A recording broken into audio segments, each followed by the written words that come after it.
La session ordinaire de mars 2025 a été clôturée à l'Assemblée provinciale du Kasaï oriental. La cérémonie afférente a eu lieu samedi 28 juin 2025 dans la salle des plénières au cercle Kachala-Bonzola en Bodine 2. Présidée par le speaker de l'organe délibérant, cette manifestation a connu la participation remarquable du gouverneur intérimaire du Kasaï oriental, Dr Augustin Kayembe Moulemena, des députés provinciaux, quelques ministres du gouvernement provincial, des autorités politico-administratives, militaires et policières, ainsi que d'autres personnalités invitées. Dans son discours de clôture, le président de l'Assemblée provinciale du Kasaï oriental a rendu hommage au mérité au chef de l'État Félix-Antoine Tshisekedi, qui ne ménage aucun effort pour la paix et le développement de la République démocratique du Congo en général et de la province du Kasaï oriental en particulier. William Mukendi a félicité ses collègues députés pour la qualité du travail abattu au cours de la session ordinaire de mars qui s'est clôturée.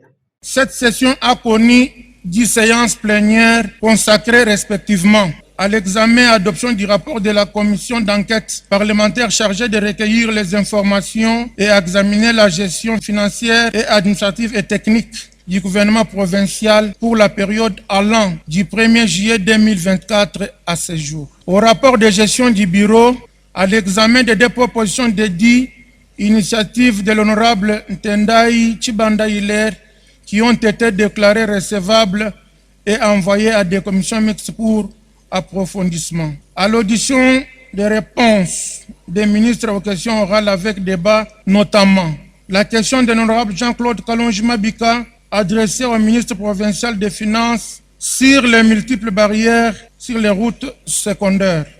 Je félicite les collègues pour ce genre d'initiative et interpelle les autres à emboîter les pas pour rendre notre législature riche en initiatives parlementaires. Quant au plan administratif, il faut signaler que c'est aussi pour la première fois que l'Assemblée termine une session ayant vidé toutes les matières prévues au calendrier de la session. Une situation encourageante et qui m'oblige à féliciter les honorables députés et tous les personnels, chacun en ce qui les concerne, pour le travail abattu. Abordant la situation générale de la province du Kasaï oriental, le numéro 1 de l'organe délibérant a invité l'exécutif provincial à veiller sur la sécurisation de personnes et de leurs biens, sans oublier l'assainissement de la ville d'Omboujimaï. La situation est calme à travers la province, malgré les poches d'insécurité signalées ça et là. C'est ainsi que j'invite le commissaire provincial de la police nationale congolaise, nouvellement affecté dans la province, à qui nous souhaitons la bienvenue de pouvoir relever les défis. Quant au plan infrastructurel, monsieur le gouverneur Aïe, mesdames et messieurs les membres du gouvernement, messieurs les maires de la ville de Mboujimaï et les bourgmestres des 5 communes doivent renforcer les travaux de Salongo dès samedi sur toutes les avenues réhabilitées et dans les caniveaux bouchés par les immondices afin d'éviter qu'au retour de la saison de pluie, les routes et l'environnement ne soient dégradés.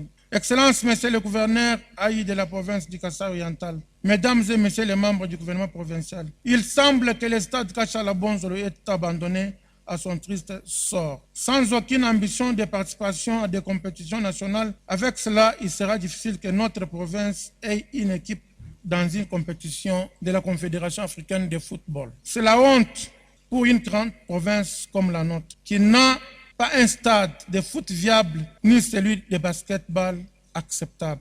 Pour ceci et pour d'autres secteurs de la vie, nous sommes pendant la période où tout le monde doit apporter sa pierre à l'édifice. La province ne peut pas se développer sans toi, sans moi, sans nous tous. Voilà pourquoi je demande à tout le monde ici présent ou représenté, chacun en ce qui le concerne, de contribuer à l'émergence de cette province.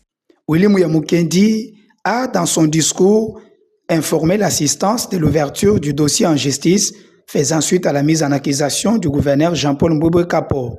C'est aussi l'occasion pour moi de vous informer qu'en rapport avec la mise en accusation et les poursuites judiciaires votées par la plénière à l'endroit du gouverneur et consorts, il a été ouvert par le parquet général près de la Cour de cassation un dossier RMP V-0226-PG-CAS-PN à la suite du rapport de la commission d'enquête parlementaire rappelé SIO. Je demande à l'honorable vice-président de faire le suivi en sa qualité de chargé du contrôle parlementaire.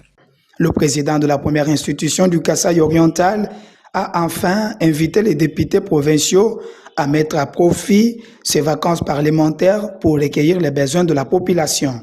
Honorables députés, membres du bureau, honorables députés provinciaux et très chers collègues, nous voici à la fin de cette session, l'occasion pour nous tous de mettre à profit cette période de vacances parlementaires pour rencontrer nos populations afin de récolter les désirata et formuler des recommandations à l'endroit de l'exécutif provincial dans le but de soulager nos électeurs. Sur ce, je déclare clos la session ordinaire de mars 2025 tout en espérant vous revoir en forme d'ici le 30 septembre 2025 lors de la rentrée de la session prochaine. Je vous remercie et vous souhaite de passer des moments merveilleux dans vos bases respectives.